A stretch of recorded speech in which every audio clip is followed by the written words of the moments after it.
Well, I've got a pile of interesting pieces of background. Most fundamentally, I'm a computer scientist. A year or so ago, I started researching the situation with jobs in America and realized that the necessity of understanding jobs in America required understanding the global geopolitics of jobs, which involved understanding China and India in depth. Because really, what's been happening is the change in world politics is that China and India have essentially broken out of their sort of isolated environments that they were in the 60s and 70s and even part of the 80s into becoming members of the global audience. And when you take 1.2 billion and 1.3 billion people and you try to bring them into the middle class and you try to move them into the world audience, it's an earthquake that's felt around the world.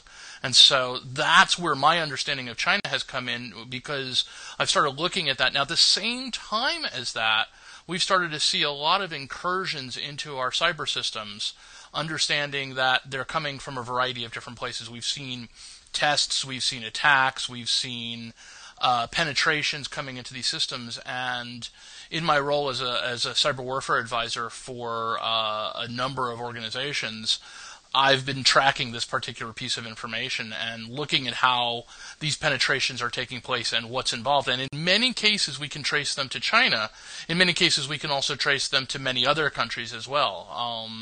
The thing about computer penetrations is that they're relatively easy by comparison, and they're relatively cheap by comparison, and the return is really high. So as a result, a lot of developing nations are using the internet to get access and to make changes into things that they would never otherwise be able to do. Yeah, I mean, you could look at it that way. You're looking when you look at these sorts of things, there's a number of purposes. One is to gain money, one is to break something, and one is to gain intelligence. And the fourth one generally is to prove you can do it.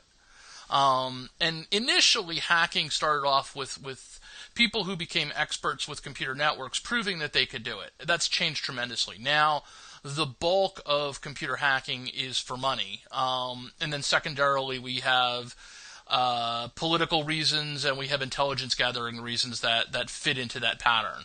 And to some degree, we have some terrorist activities that are involved as well, where systems are broken on purpose to cause substantial damage. So penetration is just a piece of this overall puzzle of what the mainstream media calls hacking, but really it's penetrating computer systems, attacking computer systems, breaking networks, gathering information. It's the same stuff that you do in the real world, except this time it's done digitally. Yeah, absolutely. Absolutely. It could be from across the world, it could be from next door, it could be instigated from across the world, but actually done through an unwitting partner that's next door. And that's where it gets kind of, almost science fiction-y as you start to think about it.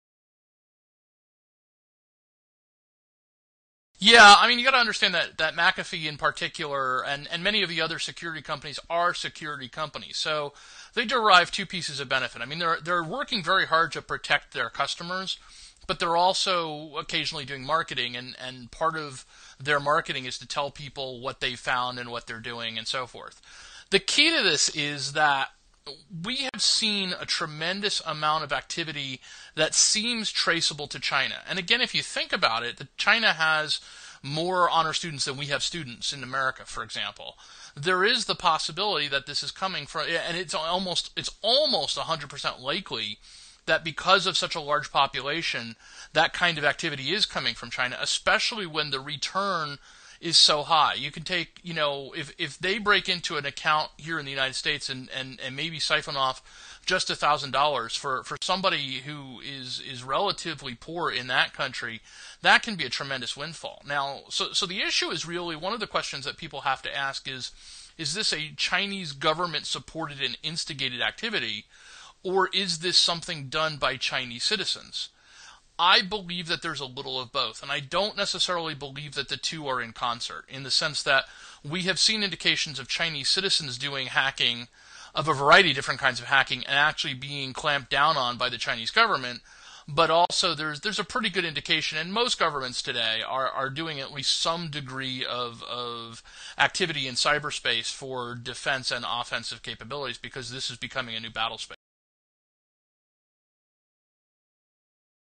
Yeah, there's a bunch of ways that you can derive a lot of money through this sort of hacking. One of which is basic phishing, phishing,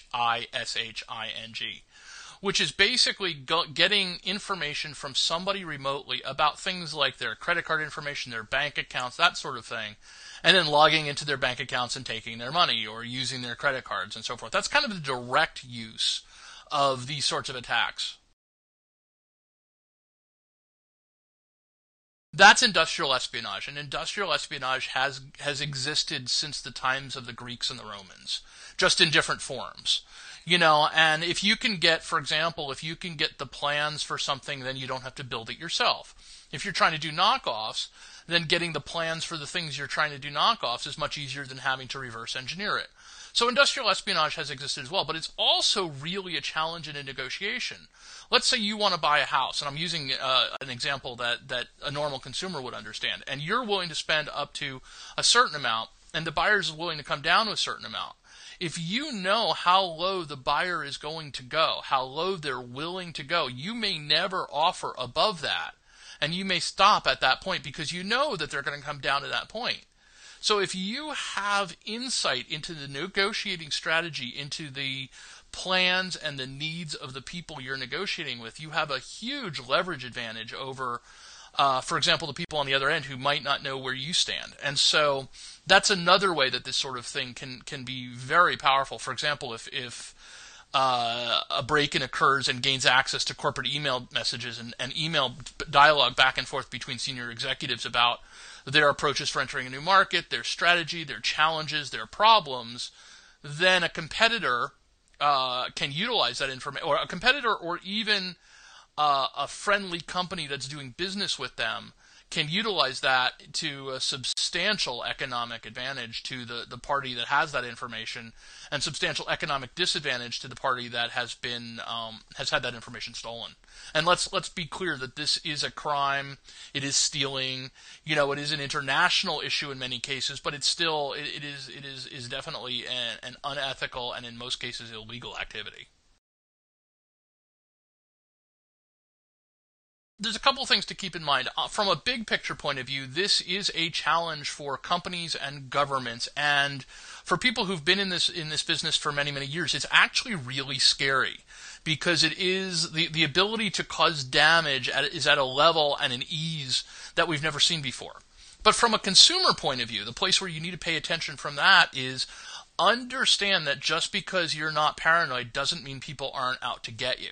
And what I mean by that is there are tons of people across the world who want access to your bank account, who want access to your credit card information, who want access to your medical information, who want access to all of that information. And this falls in general under the category of identity theft. If you find yourself a victim of identity theft, it can be tremendously costly, tremendously time-consuming, and often can ruin or damage your life for years on end to recover from the problem. So your activity has to be always do things like check your credit card statements on a regular basis, make sure that you use good passwords, make sure that you use the security techniques that you're told to do. Update your operating systems on a regular basis. Update things like Acrobat and Flash, because that's where a lot of exploits tend to come in, through old versions of Acrobat and Flash and things that are downloaded into your computer. Don't open email attachments if you can help it. Don't run executables that you don't know where they come from. Because the thing is that this is a very, very, very active pattern of behavior, and almost everybody is touched by it on one way or the other. The question is, will it cause you economic damage? Will it just crash your computer? Will your computer be co-opted for use in a bot network and so forth? And I don't mean to be scary, but the fact is that, in the same way that if you wander into a city, you're taught to behave kind of differently than if you live in a small town. The internet is now a big city, and there's bad guys there as well as some very nice people there. So you need to be very cautious and certainly practice basic security.